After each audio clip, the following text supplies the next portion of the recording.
વિદ્યાર્થી મિત્રો, હવે આજે ચેપ્ટર નંબર 6ના MCQ કરીએ છીએ. વિદ્યુત ચુંબકીય પ્રેરણ, ઇલેક્ટ્રોમેગ્નેટિક ઇન્ડક્શનના. ઓકે, તો આપણો પહેલો MCQ છે, એક સુવાહક ચોરસ લૂપ તેનું સમતલ ચુંબકીય ક્ષેત્રને લંબ રે એમ v વેગથી લંબ રૂપે ગતિ કરે છે. જો આ ચોરસની વેગને લંબ એવી સામસામેની બાજુઓ એટલે આ પરસ્પર વિરુદ્ધ દિશામાં રહેલા નિયમિત ચુંબકીય ક્ષેત્રમાં રહેતી હોય, જો આ ડોટ ડોટ છે એ પૃષ્ઠને લંબ બહાર આવતું ચુંબકીય ક્ષેત્ર અને આ ચોકડી છે એ પૃષ્ઠને લંબ અંદર જતું ચુંબકીય ક્ષેત્ર છે, તો આ ચોરસ લૂપમાં ઉત્પન્ન થતું પ્રેરિત EMF ખાલી જગ્યા હશે અને ચોરસની બાજુઓની લંબાઈ L જેટલી છે. તો આપણને ખબર છે કે L લંબાઈની કોઈ તાર અથવા સળિયો હોય એ v વેગથી ચુંબકીય ક્ષેત્રને લંબ ગતિ કરે તો ઉદ્ભવતું પ્રેરિત EMF BVL હોય. હવે આમાં બે તારમાં બેમાં વિદ્યુત સ્થિતિમાનનો તફાવત ઉત્પન્ન થશે એટલે કે EMF પ્રેરિત થશે. તો એના ધ્રુવો નક્કી કરવાના છે કે આ જે PQ ભુજા છે એમાંથી કયું ધન હોય કયું ઋણ હોય, એ જ રીતે S અને Rમાં કયું ધન હોય અને કયું ઋણ હોય. તો જમણા હાથના નિયમ પ્રમાણે આપણે પહેલી આંગળી છે એ વેગની દિશામાં રાખવાની, બીજી આંગળી ચુંબકીય ક્ષેત્રની દિશામાં, તો આ જે અંગૂઠો છે એ બળની દિશા બતાવે અને આ ધન વિદ્યુત ભાર માટે જમણો હાથ વાપરવાનો. તો આના માટે આપણે વિચારીએ તો એ તમારે પ્રેક્ટિકલ કરવો પડશે. તો પહેલી આંગળી આમ રાખવાની, બીજી આંગળી અંદર તરફ ચુંબકીય ક્ષેત્રની દિશામાં, તો બળની દિશા આમ થશે Q થી P. મતલબ કે ધન વિદ્યુત ભાર ઉપર P તરફ બળ લાગે. તો ધન વિદ્યુત ભાર હોય તો આયનો છે એ ખસે નહીં, એટલે મુક્ત ઇલેક્ટ્રોન ઉપર આમ બળ લાગે વિરુદ્ધ. તો મુક્ત ઇલેક્ટ્રોન Q પર એકઠા થાય એટલે આ Q છેડો છે એ ઋણ બને અને P ઓટોમેટિકલી ધન. એટલે BVL જેટલું EMF ઉત્પન્ન થાય એમાં P ધન અને Q ઋણ બને. સેમ એ જ વસ્તુ અહીંયા લાગુ પાડો તો વેગની દિશા તો એમ જ છે, એટલે આ જે પહેલી આંગળી છે એ વેગની દિશામાં આમ રાખવાની. હવે ચુંબકીય ક્ષેત્ર પૃષ્ઠને લંબ બહાર આવે છે, તો બીજી આંગળી છે આ એ ચુંબકીય ક્ષેત્રની દિશામાં એટલે બહાર આવતી બતાવવાની. તો અંગૂઠો છે એ આમ જશે. તો એનો મતલબ કે ધન વિદ્યુત ભાર ઉપર આમ બળ લાગે પણ ધન વિદ્યુત ભાર ખસે નહીં, એટલે મુક્ત ઇલેક્ટ્રોન ઉપર એની વિરુદ્ધ આમ બળ લાગે. તો મુક્ત ઇલેક્ટ્રોન્સ બધા S ઉપર એકઠા થાય એટલે S છે એ ઋણ વિદ્યુત ભારિત બની જાય અને ઓટોમેટિકલી R છે એ ધન. તો અહીંયા BVL EMF, અહીંયા પણ BVL EMF ઉત્પન્ન થયું. હવે આ બંને શ્રેણીમાં કહેવાય. આનો ધન છે એ આના ઋણ સાથે જોડાય છે એટલે એકચ્યુઅલી સહાયક શ્રેણી જોડાણ કહેવાય. અને સહાયક શ્રેણી જોડાણમાં EMFનો સરવાળો થાય. તો આમાં BVL EMF ઉત્પન્ન થયું, આમાં પણ BVL EMF ઉત્પન્ન થયું, એટલે ટોટલ 2 BVL જેટલું EMF ઉત્પન્ન થાય. ઓકે, જો અહીંયા બંને ચોકડી ચોકડીવાળું હોત તો બંનેના ધન ઉપર ઉપર હોત તો ટોટલ 0 થઈ જાત. પણ અહીંયા વિરુદ્ધ પ્રકારના ચુંબકીય ક્ષેત્રો છે એટલે બંનેના જે EMF છે એ સહાયક સ્થિતિમાં આવે છે શ્રેણીમાં, એટલે ટોટલ 2 BVL EMF ઉત્પન્ન થાય છે. ઓકે,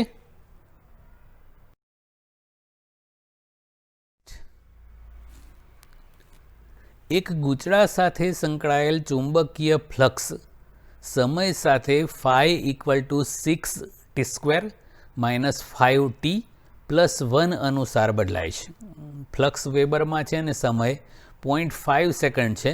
તો એ વખતે ગૂંચળામાં પ્રેરિત પ્રવાહ કેટલો હશે અને ગૂંચળાનો અવરોધ આપેલો છે એટલે પરિપથનો.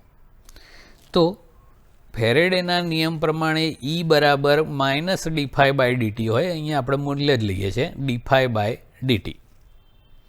તો d/dt ઓફ phi એટલે આ થાય. તો સૌથી પહેલાં તો આનું સમય સાપેક્ષે વિકલન કરો. તો આ 6 ના 6 t² ઘાત આગળ એક ઘાત ઓછી કરો એટલે 2t, એટલે 6 ગુણ્યા 2t એટલે 12t, -5 ના 5 અને tનું tની સાપેક્ષે વિકલન 1 એટલે -5, અને એક અચળ છે ને એકલો છે એનું વિકલન 0, એટલે આનું વિકલન થયું 12t - 5. ઓમના નિયમ પ્રમાણે E બરાબર IR મૂકી દીધું, કારણ કે આપણે પ્રવાહ શોધવો છે. I શોધવાનો છે. પરિપથનો અવરોધ 10 ઓમ આપણને આપેલો છે. હવે કિંમત મૂકીએ tની 0.5 સેકન્ડ આમાં. તો 12 × 0.5 સેકન્ડ -5 એટલે આ 6 - 5 એટલે 1, અને 1/10 એટલે 0.1 એમ્પિયર.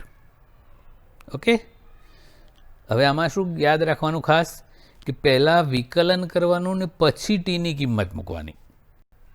પહેલાંથી tની કિંમત મૂકી દો તો એ તો સંખ્યા આવી જાય, પછી વિકલન કરો તો 0 જવાબ આવે. એટલે પહેલાં d∅/dt કરવાનું અને પછી tની કિંમત મૂકવાની. ઓકે. ત્રીજો MCQ જોઈએ. 100 સેન્ટીમીટર સ્ક્વેર પૃષ્ઠનું ક્ષેત્રફળ ધરાવતા 50 આંટાવાળા ગૂંચળાને 0.02 વેબર પર મીટર સ્ક્વેર તીવ્રતાવાળા ચુંબકીય ક્ષેત્રને લંબ રાખેલ છે. ગૂંચળાનો અવરોધ 2 ઓમ છે. તો તેને 1 સેકન્ડમાં ચુંબકીય ક્ષેત્રમાંથી બહાર કાઢવામાં આવે. એ બહાર કાઢવામાં આવે મતલબ પહેલું ચુંબકીય ક્ષેત્ર આટલું હોય ને પછી બહાર કાઢો એટલે 0 થઈ જાય. તો ગૂંચળામાં પ્રેરિત વિદ્યુત ભાર કેટલો હોય? તો મિત્રો આની બે રીતો આપણે કરીએ છીએ. પહેલાં EMF પરથી E = -dϕ/dt હોય, અહીંયા આપણે મૂલ્ય લઈએ છીએ dϕ/dt. તો d/dt ઓફ n આંટાવાળા ગૂંચળા સાથે સંકળાતું ફ્લક્સ એટલે NAB. અહીંયા n અને a અચળ રહેશે. ચુંબકીય ક્ષેત્ર પહેલાં 0.02 વેબર પર મીટર સ્ક્વેર હતું, પછી બહાર કાઢીએ એટલે 0 થશે, એટલે એમાં ફેરફાર થાય છે એટલે અહીંયા રહેવા દઈએ છીએ. તો આ dB/dt અથવા ΔB/ΔT લખ્યું છે. ઓમના નિયમ પ્રમાણે E = IR કરી દીધું, અને પ્રવાહની વ્યાખ્યા પરથી I = Q/T, અહીંયા સારું લાગે એટલે ΔT લખ્યું છે. તો આ I ની જગ્યાએ Q/ΔT, R નો R, NA અચળ બાર અને આ ΔB/ΔT. ચલો ΔT ઉડી ગયા. તો પ્રેરિત વિદ્યુત ભારનું સૂત્ર થયું NA ΔB/R. ઓકે. તો આ n આંટાની સંખ્યા છે 50. એક ક્ષેત્રફળ છે 100 સેન્ટીમીટર સ્ક્વેર એટલે 100 × 10⁻⁴ મીટર સ્ક્વેર. ΔB તો પહેલાં ચુંબકીય ક્ષેત્ર આટલું હતું 0.02 એટલે 2 × 10⁻², અને પછી 0 હતું એટલે આટલું જ થાય ને 2 × 10⁻², અને અવરોધ આપેલો છે 2 ઓમ.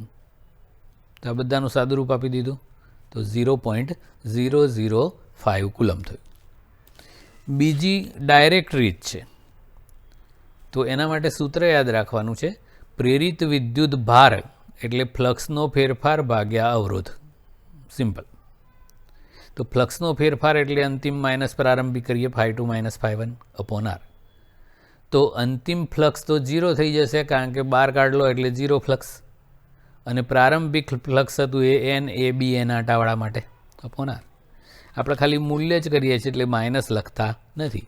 તો NAB/R, બસ બધી કિંમત મૂકી દો, સીધો જવાબ. તો આમાં પહેલાં આપણે સૂત્ર બનાવ્યું અને પછી કિંમત મૂકી. આ રેડીમેડ સૂત્ર છે, એના પરથી કર્યું. કોઈ પણ એક રીત વપરાય. ઓકે. ચોથો MCQ છે. એક ગૂંચળામાં 0.05 સેકન્ડમાં વિદ્યુત પ્રવાહ સમાન દરથી બદલાઈને 2 એમ્પિયરથી -2 એમ્પિયર થાય છે. એટલે આ પ્રારંભિક ને અંતિમ છે. 8 વોલ્ટ જેટલું EMF પ્રેરિત થાય છે. તો ગૂંચળાનું આત્મપ્રેરકત્વ એટલે L કેટલા હેનરી હોય શોધો. તો આત્મપ્રેરિત EMFનું સૂત્ર છે E = -L/dI/dt. L ને કરતા બનાવો -E/dI/dt. પ્રેરિત EMF 8 વોલ્ટ આપેલું છે. DI એટલે પ્રવાહનો ફેરફાર અંતિમ માઇનસ પ્રારંભિક, -2 -2 એટલે -4 થશે, અપોન DT એ આપેલું છે 0.05. તો આ 8 આ 0.05 છેદના છેદમાંથી અંશમાં, અને આ -2 ને -2 એટલે -4 ને આ માઇનસ એટલે +4. બસ આ સાદું રૂપ આપો એટલે 0.1 હેનરી. ઓકે. અને બીજો MCQ છે અન્યોન્ય પ્રેરકત્વનો. X અને Y એમ બે ગૂંચળાઓ છે. એક ગૂંચળું હોય તો આત્મપ્રેરણની ઘટના થાય, બે ગૂંચળાઓ હોય તો અન્યોન્ય પ્રેરણની ઘટના કહેવાય.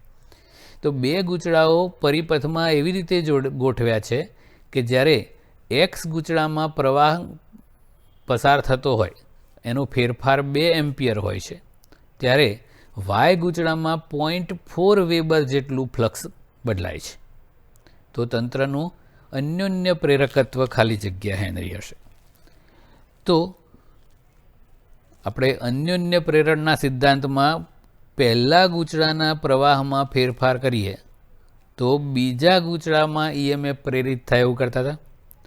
તો એ બીજા ગૂંચળામાં પ્રેરિત થતું EMF E2 બરાબર d∅2/dt એટલે કે M21di1/dt આવું હોય છે. તો આના પરથી લખીએ તો આ dt ઉડાડો, તો d∅2 અથવા delta ∅2 equal to M21 into di1 અથવા ડેલ્ટા I1.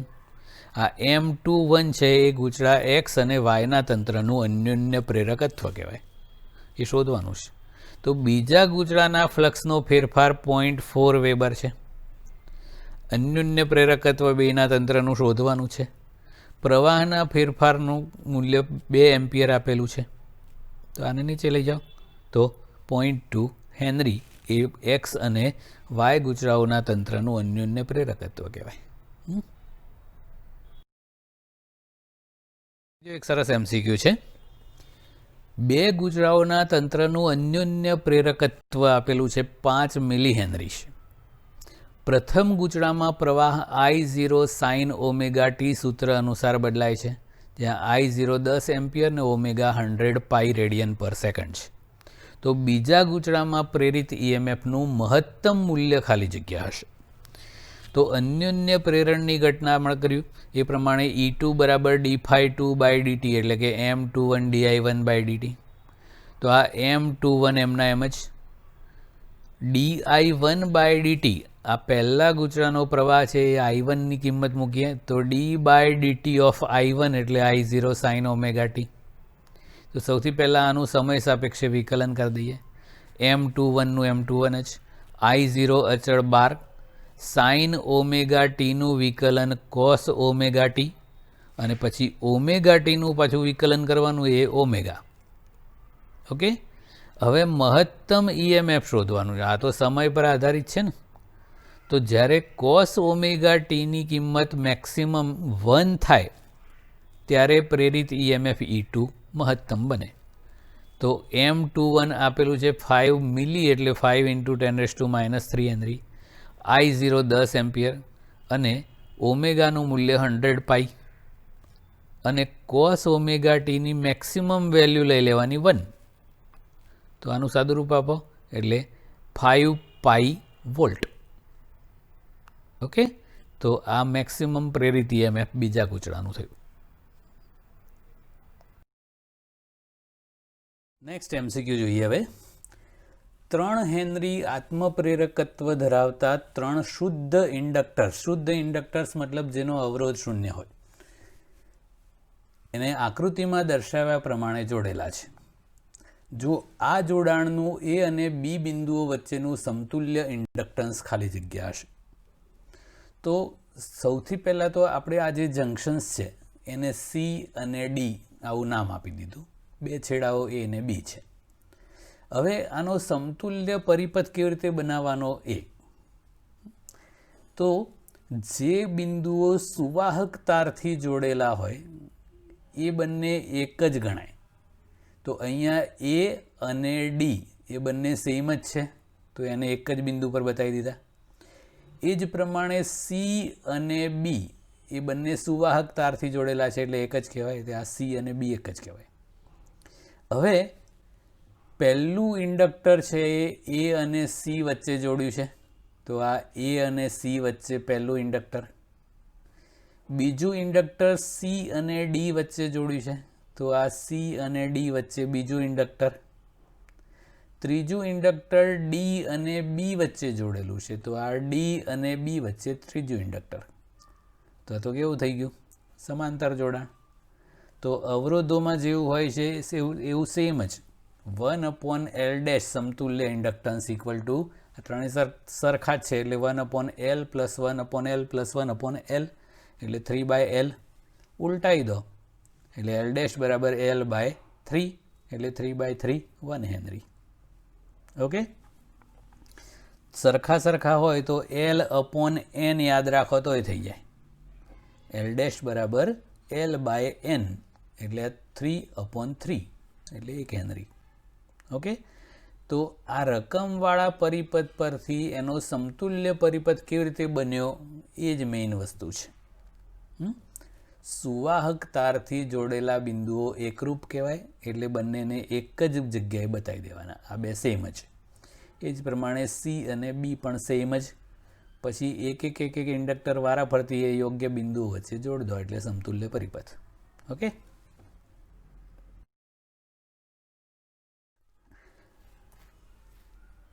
$100 સેન્ટીમીટર સ્ક્વેર ક્ષેત્રફળવાળી એક ચોરસ કોઇલને નિયમિત ચુંબકીય ક્ષેત્રમાં લંબ રૂપે મૂકેલી છે.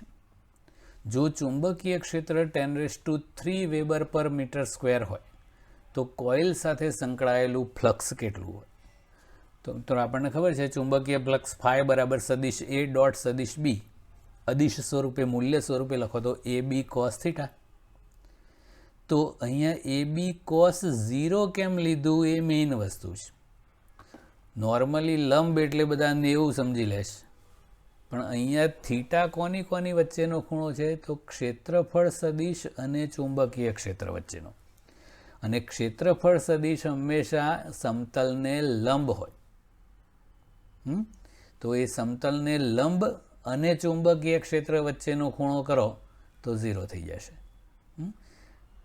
આવું ગૂંચળાનું સમતલ હોય તો ચુંબકીય ક્ષેત્ર આમ છે અને ગૂંચળાના સમતલનો લંબ પણ એમ જ થાય. તો બંને એક જ દિશામાં થાય એટલે થીટા 0 cos 0 1 એટલે માત્ર એ બી થાય. એ કેટલું છે? 100 × 10⁻⁴. 2 મીંડા ઉપર ચડાવી દો તો 10⁻². અને ચુંબકીય ક્ષેત્ર 10³ વેબર પર મીટર સ્ક્વેર છે એટલે 10 વેબર જેટલું ફ્લક્સ થાય. બીજો એક એરોપ્લેનની બે પાંખોના 12 તરફના અંતિમ બિંદુઓ વચ્ચેનું અંતર 50 મીટર છે, એલ કહીએ. 360 કિલોમીટર પર અવરની ઝડપથી એ સમક્ષિતિજ ઉડી રહ્યું છે. આ જગ્યાએ પૃથ્વીના ચુંબકીય ક્ષેત્રનો ઉર્ધ્વ ઘટક, એને આપણે ઝેડ અથવા બીવી કહીએ છીએ, વર્ટિકલ ઘટક એટલો છે. તો આ બે બિંદુ વચ્ચે પ્રેરિત ઈએમએફ કેટલું હોય?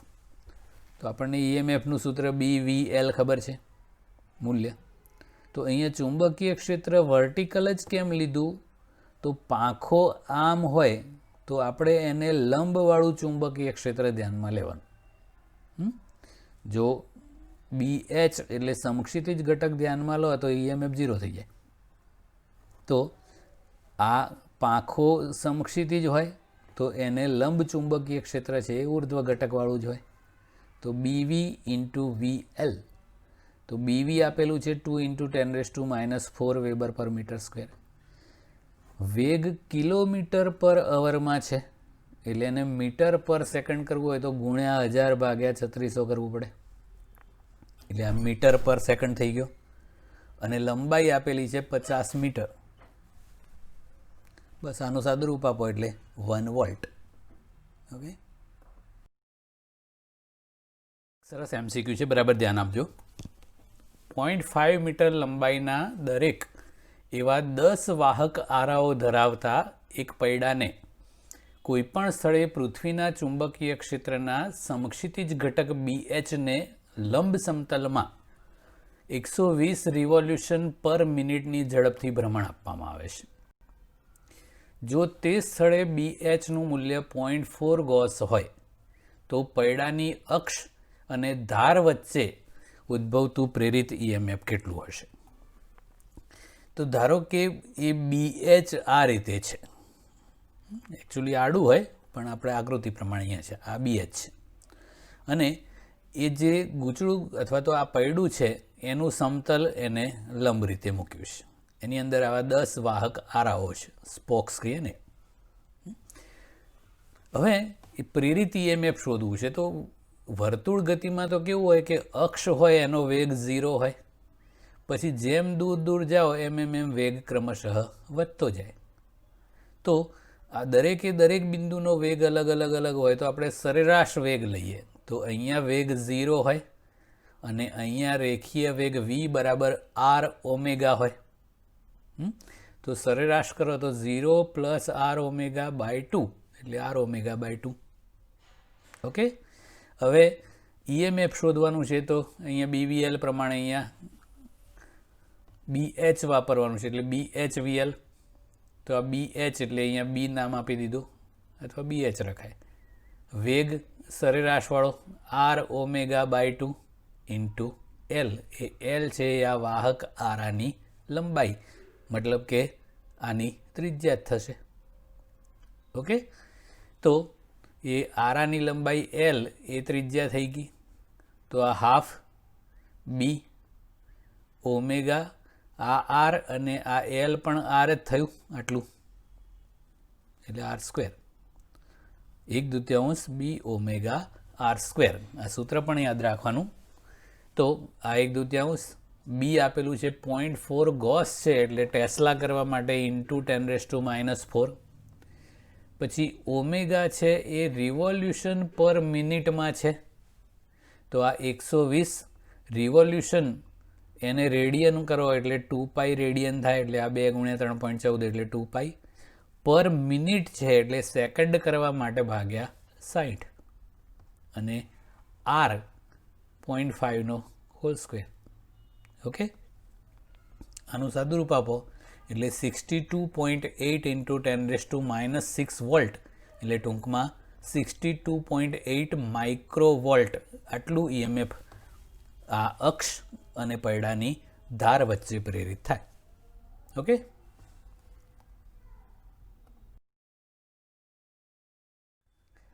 હવે નેક્સ્ટ, આકૃતિમાં દર્શાવેલ નેટવર્ક એ પરિપથનો એક ભાગ છે. તો કોઈ પણ ક્ષણે પ્રવાહ 5 એમ્પિયર હોય અને તે 10⁻³ એમ્પિયર પર સેકન્ડના દરથી ઘટતો હોય એટલે આ પ્રવાહનો ફેરફારનો દર di/dt આપ્યો છે. તો B અને A બિંદુ વચ્ચે વિદ્યુત સ્થિતિમાનનો તફાવત VB માઇનસ VA કેટલો હશે? તો મિત્રો ઓપન સર્કિટ માટે આપણે કિર્ચોફનો બીજો નિયમ લખવો હોય તો જે બિંદુએથી શરૂઆત કરીએ એનું સ્થિતિમાન પહેલાં લખવાનું એટલે VA. પછી અવરોધમાં પ્રવાહની દિશામાં જાઓ તો -IR થાય, જોડે જાઓ એટલે ખર્ચો એટલે -IR. પછી બેટરીમાં માઇનસ થી પ્લસ એટલે છેલ્લી નિશાની એટલે +E થાય.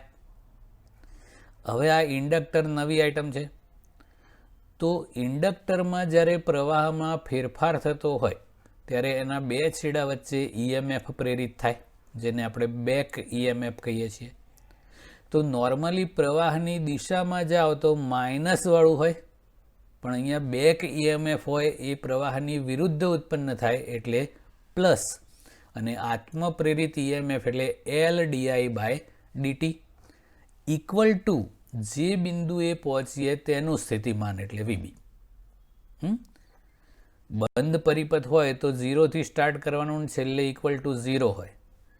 ઓપન પરિપથ હોય તો શું કરવાનું, જે બિંદુએથી શરૂઆત કરીએ એનું સ્થિતિમાન, પછી આ માર્ગમાં જે બધા આવતા હોય એના પદો અને ઇક્વલ ટુ છેલ્લે જે બિંદુએ પહોંચીએ એનું સ્થિતિમાન. ઓકે, અને આ પ્રવાહની દિશામાં ગયા તો માઇનસના બદલે પ્લસ કેમ લખ્યું તો એ બેક EMF છે એટલે પ્રવાહની વિરુદ્ધ ગણવાનું એટલે પ્લસ કર્યું છે. હવે વીબી માઇનસ વીએ ને કરતા બનાવી દો તો માઇનસ IR પ્લસ ઈ પ્લસ એલ ડી/dt. તો માઇનસ પ્રવાહ 5 એમ્પિયર આપ્યો છે, આર અવરોધ 1 ઓમ છે, પ્લસ ઈ 15 વોલ્ટ છે, પ્લસ એલ 5 મિલી હેનરી એટલે 5 ગુણ્યા 10⁻³ અને ડી/dt 10⁻³. તો આ બે ઉડી ગયા. તો આ 5 -5 પછી પ્લસ 15 અને આ પ્લસ 5 -5 ઉડી ગયા 15 વોલ્ટ. ઓકે વિદ્યાર્થી મિત્રો, એક લાંબો MCQ છે, બરાબર ધ્યાન આપવું પડે એવું. એક ગૂંચળાને સમય સાથે બદલાતા જતા ચુંબકીય ક્ષેત્રમાં મૂકતા એમાં પ્રેરિત થતા પ્રવાહને લીધે વિદ્યુત ઉર્જા જૂલ ઉષ્મા ઉર્જા સ્વરૂપે વ્યય પામે છે, અવરોધના લીધે થાય. હવે જો ગૂંચળામાં આટાની સંખ્યા 4 ગણી અને ગૂંચળાના તારની ત્રિજ્યા અડધી કરવામાં આવે તો વ્યય પામતી વિદ્યુત ઉર્જા કેટલી હોય?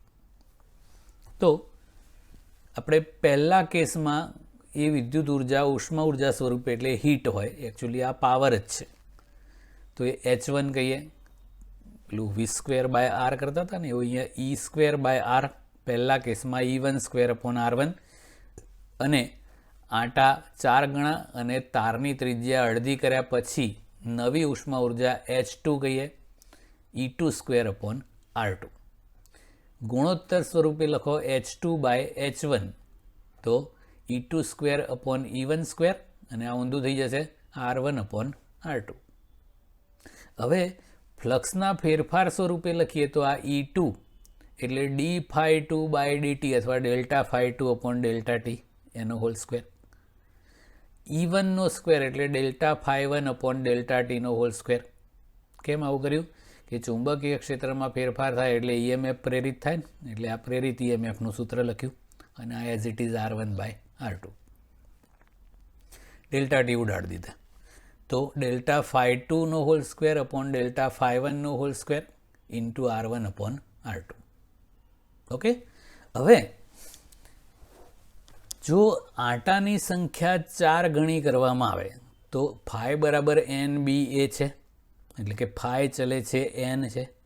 તો આટાની સંખ્યા 4 ગણી કરો તો ફ્લક્સનો ફેરફાર પણ 4 ગણો જ થાય. એટલે આ Δϕ2 છે એ 4 ટાઈમ્સ Δϕ1 કરી દીધું, એનો હોલ સ્ક્વેર. આ એમનું એમ જ Δϕ1 નો હોલ સ્ક્વેર. અવરોધનું સૂત્ર લખો તો R = ρL/A કહેતા ને, તો આ ρL1/A એટલે કે πR1² અને આ ρL2/A એટલે πR2². ઓકે, અહીંયા તારની ત્રિજ્યા અડધી કરવાની છે ને, એટલે ત્રિજ્યા સ્વરૂપે લાવવું પડશે ને, એટલા માટે. ચલો પાઈ અને રો ઉડી ગયા, એક જ દ્રવ્ય છે એવું લેવાનું છે. તો આ 4 એનો હોલ સ્ક્વેર એટલે 16, આ Δϕ1 નો હોલ સ્ક્વેર ઉડી ગયા, રો ઉડી ગયા, પાઈ ઉડી ગયા, તો L1/. હવે જો આટાની સંખ્યા 4 ગણી કરો તો તાર પણ 4 ગણો વપરાશે ને, તો એ 4 ગણી લંબાઈનો તાર વપરાય એટલે આ L2 છે એ કેટલું થાય? L2 બરાબર 4 ટાઈમ્સ L1 થાય. 4 ગણા આટા કરવા માટે 4 ગણી લંબાઈનો તાર વાપરવો પડે, એટલે આ L2 ની જગ્યાએ 4 L1 કરી દીધું. ઓકે, પછી આ R1² છે એ R1² જ રહેવા દીધું. R2² ની જગ્યાએ હવે ત્રિજ્યા અડધી કરો એટલે R2 = R1/2 કર્યું, એનો સ્ક્વેર એટલે R1²/4 કર્યું. ઓકે, તો આ 4 ને 4 16 થશે, આ 16 ઉડી ગયા, L1 ઉડી ગયા, R1² ઉડી ગયા એટલે 1 થયું. એનો મતલબ કે H1 = H2. તો વ્યય થતી જે વિદ્યુત ઉર્જા છે એ પહેલાંના જેટલી જ હોય.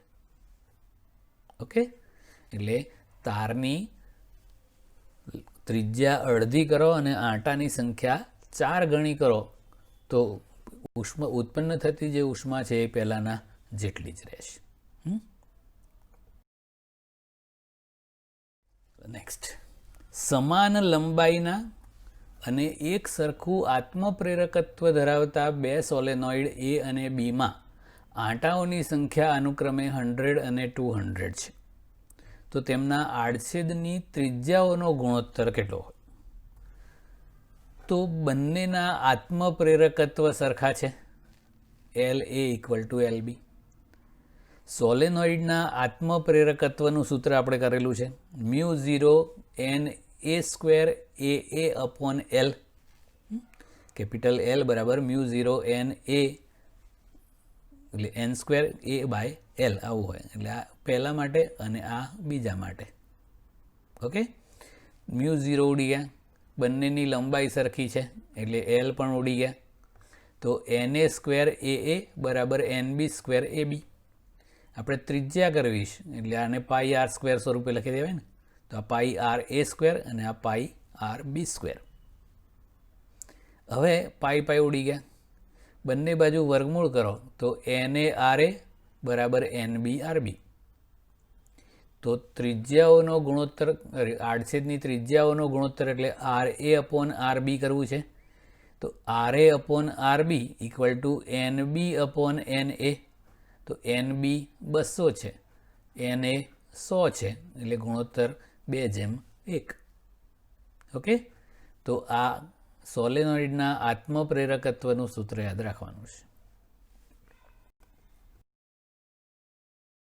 હવે નેક્સ્ટ, પાતળી વર્તુળાકાર રિંગનું ક્ષેત્રફળ A છે. રિંગને B તીવ્રતા ધરાવતા સમાન ચુંબકીય ક્ષેત્રમાં ક્ષેત્રને લંબ રાખેલ છે. રિંગમાં નાનો કાપો કરી રિંગના બે છેડાને ગેલ્વેનોમીટર સાથે જોડતા પરિપથનો કુલ અવરોધ R ઓહ્મ મળે છે. જો રિંગનું એકાએક સંકોચન થઈને એનું ક્ષેત્રફળ 0 થતું હોય તો ગેલ્વેનોમીટરમાંથી પસાર થતા વિદ્યુત ભારનું મૂલ્ય ખાલી જગ્યા થાય. તો પહેલાં આખી રિંગ હોય એ વખતે ફ્લક્સ ફાઈ બરાબર AB હોય, એક જ આંટો છે એટલે AB, n આંટા હોય તો NAB હોય, આમાં એક જ આંટો છે. એનો ફેરફારનો દર કરો તો ΔΦ/ΔT. હવે અહીંયા ચુંબકીય ક્ષેત્ર B અચળ રહે છે, પણ ક્ષેત્રફળ ક્રમશઃ ઘટતું થઈને 0 થાય છે, એટલે આ ΔA/ΔT એવું લખી દીધું. તો ΔA એટલે અંતિમ ક્ષેત્રફળ માઇનસ પ્રારંભિક ક્ષેત્રફળ, તો 0 - A થાય. અને સમયગાળો ΔT, ચુંબકીય ક્ષેત્ર B અચળ. ઓહ્મના નિયમ પ્રમાણે E = IR. પછી આનું ખાલી મૂલ્ય જ લઈએ છીએ એટલે આ AB/ΔT. પ્રવાહની વ્યાખ્યા પ્રમાણે I બરાબર Q/T, અહીંયા Q/ΔT લખીએ એટલે આ ΔT ઉડાડતા ફાવે. Qને કરતા બનાવી દો તો AB/R. તો આ લાંબી રીત થઈ. બીજું શોર્ટકટ પણ આપણને ખબર છે, પ્રેરિત વિદ્યુત ભાર Qનું સૂત્ર ΔΦ/R. તો ફ્લક્સનો ફેરફાર φ2 - φ1/R. અંતિમ ફ્લક્સ 0 કારણ કે ક્ષેત્રફળ 0 છે. પ્રારંભિક ફ્લક્સ AB/R. આપણે ખાલી મૂલ્ય લખીએ છીએ એટલે AB/R. ડાયરેક્ટ જવાબ. ઓકે,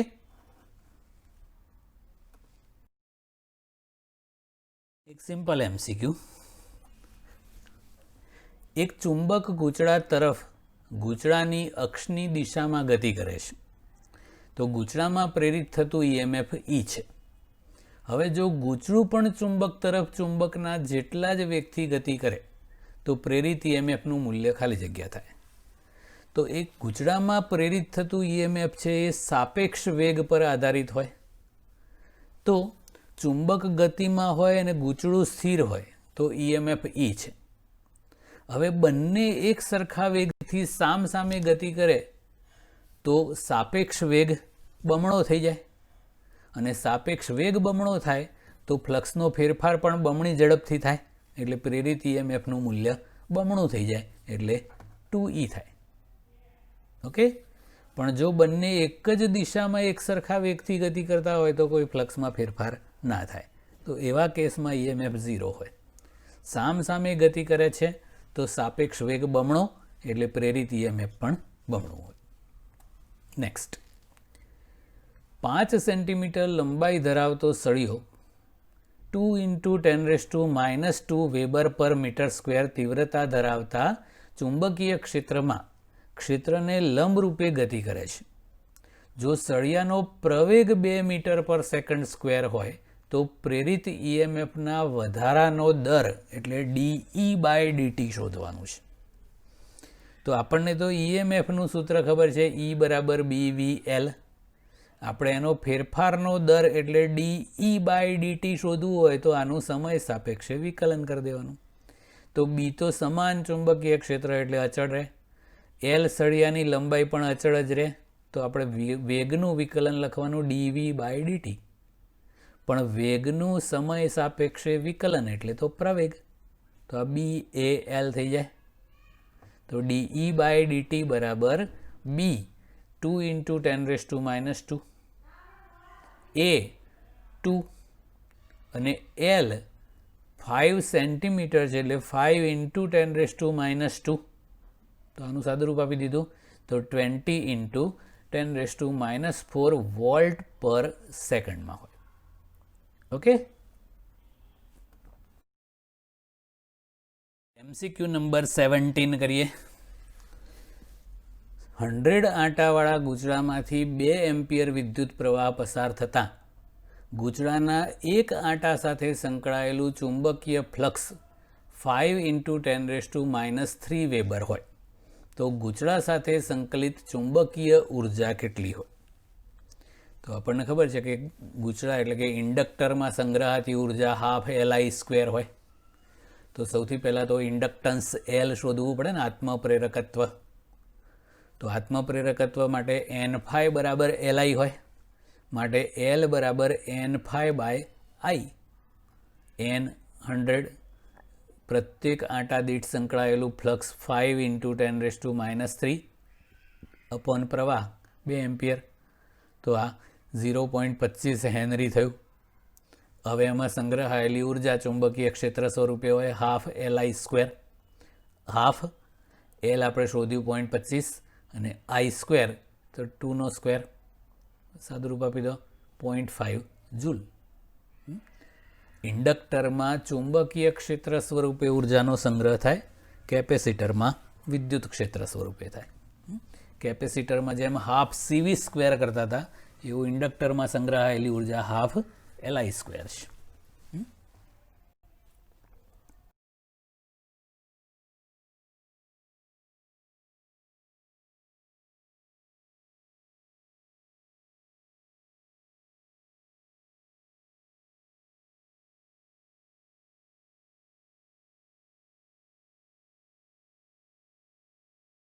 ઓગણીસમો MCQ કરીએ હવે. નીચેની આકૃતિમાં દર્શાવેલ સુરેખ તારમાં A થી B તરફની દિશામાં પ્રવાહ પસાર થાય છે અને એ સમય સાથે ઘટતો જાય છે. તો તેની નજીક મૂકેલી લૂપમાં પ્રેરિત થતો પ્રવાહ ખાલી જગ્યા દિશામાં હોય. તો જમણા હાથના નિયમ પ્રમાણે અંગૂઠો આપણે પ્રવાહની દિશામાં રાખીએ તો આંગળીઓ તારને જે રીતે વીંટળાય એ રીતે ચુંબકીય ક્ષેત્ર રેખાઓ હોય. તો એ ચુંબકીય ક્ષેત્ર આમ થઈને આમ આવશે. એટલે એકચ્યુઅલી આ જે કેસરી કલરનો એરો બતાવેલો છે એ આપણી તરફ છે. તો ચુંબકીય ક્ષેત્ર બહારની દિશામાં આમ આવ્યું, ચુંબકીય ક્ષેત્રની દિશા આપણી તરફ આવી. આ જે કેસરી એરો છે તે. હવે અંગૂઠો છે એ રિંગ માટેનો નિયમ વાપરીએ તો અંગૂઠો ચુંબકીય ક્ષેત્રની દિશામાં રાખો તો આંગળીઓ આમ વાળવી પડે. તો રિંગમાં પસાર થતા પ્રવાહની દિશા આમ એટલે કે વિષમ ઘડી હોય. ઓકે. નેક્સ્ટ, આકૃતિમાં દર્શાવ્યા પ્રમાણે 2 વર્તુળાકાર ગૂંચળાઓને 3 સ્થિતિઓમાં ગોઠવેલા છે. 2 ગૂંચળાઓના તંત્રનું અન્યોન્ય પ્રેરકત્વ. તો પહેલી સ્થિતિ પ્રમાણે આપણે ગોઠવીએ તો પહેલા ગૂંચળામાં ધારો કે આપણે પ્રવાહ પસાર કરીએ તો જે કંઈ ચુંબકીય ક્ષેત્ર રેખાઓ ઉદ્ભવે એ ઓલમોસ્ટ આ બીજા ગૂંચળામાંથી પણ પસાર થાય એટલે આની જોડે મેક્સિમમ ફ્લક્સ સાંકળે. બીજા કેસમાં જુઓ તો પહેલા ગૂંચળામાંથી પ્રવાહ પસાર કરો તો જે ચુંબકીય ક્ષેત્ર હોય એ ચુંબકીય ક્ષેત્ર રેખાઓ આમ જાય. તો બીજા ગૂંચળામાંથી લંબ રૂપે પસાર થતી ક્ષેત્ર રેખાઓ આમ હોય જ નહીં, તો આનું અન્યોન્ય પ્રેરકત્વ 0 થઈ જાય. એવું આનું ગણો તો આની ચુંબકીય ક્ષેત્ર રેખાઓ આમ ઉત્પન્ન થાય પ્રવાહ પસાર કરવાથી, તો આમાં કોઈ ફ્લક્સ ના સંકળાય, તો આનું અન્યોન્ય પ્રેરકત્વ પણ 0 થઈ જાય. તો આ કેસમાં પહેલાંએ ઉત્પન્ન કરેલું જે ચુંબકીય ક્ષેત્ર છે એ બીજા ગૂંચળા સાથે મેક્સિમમ ફ્લક્સ સાંકળે છે. એટલે બીજા ગૂંચળા અને પહેલા ગૂંચળાના તંત્રનું અન્યોન્ય પ્રેરકત્વ પહેલા કિસ્સામાં મહત્તમ હોય, એટલે સ્થિતિ 1માં મહત્તમ હોય. ઓકે. અને ટુડેઝ લાસ્ટ, તો ચેનલને જે વિદ્યાર્થી મિત્રોએ સબસ્ક્રાઈબ ના કરેલી હોય એ વહેલી તકે સબસ્ક્રાઈબ કરી દો, બેલ આઇકન પણ દબાવી દો, તો આપણા તમામ વિડીયોના નોટિફિકેશન મળતા રહેશે. અને આપણે 14 ચેપ્ટરના MCQ આ રીતે સોલ્વ કરવાના છે. તો આજનો લાસ્ટ MCQ છે, એસી જનરેટરમાં t=0 સમયે પ્રેરિત EMF 0 છે, તો π/2ω સમયે પ્રેરિત EMF ખાલી જગ્યા હશે. તો t=0 સમયે પ્રેરિત EMF 0 હોય તો એવું વિધેય વાપરવાનું જે 0 એ 0 મૂલ્ય આપતું હોય. તો 0 એ 0 હોય એવું સાઇન વિધેય છે ને, સાઇન 0 0 હોય તો એ એસી વોલ્ટેજનું સ્વરૂપ આ રીતનું હોય, V = Vm sin ωt. જો અહીંયા 0 સમયે મહત્તમ EMF એવું કીધું હોત તો આ કોસ વિધેય હોત, cos 0 1 થાય ને એટલા માટે. આ 0 એ 0 છે એટલે વોલ્ટેજનું સ્વરૂપ V = Vm sin ωt પ્રકારનું હોય. તો અહીંયા સમયની કિંમત π/2ω મૂકી દો, તો V = Vm sin, પછી આ ઓમેગાનો ઓમેગા અને સમયની જગ્યાએ π/2ω, ઓમેગા ઉડી જાય તો sin π/2 બચ્યું. તો Vmનું Vm અને sin π/2 એટલે 1 એટલે Vm મહત્તમ. ઓકે. અને જો 0 એ મહત્તમ વાળું હોય તો કોસ ગણીને કરવાનું, તો એ પ્રમાણે કરવું પડે. Okay, that's it.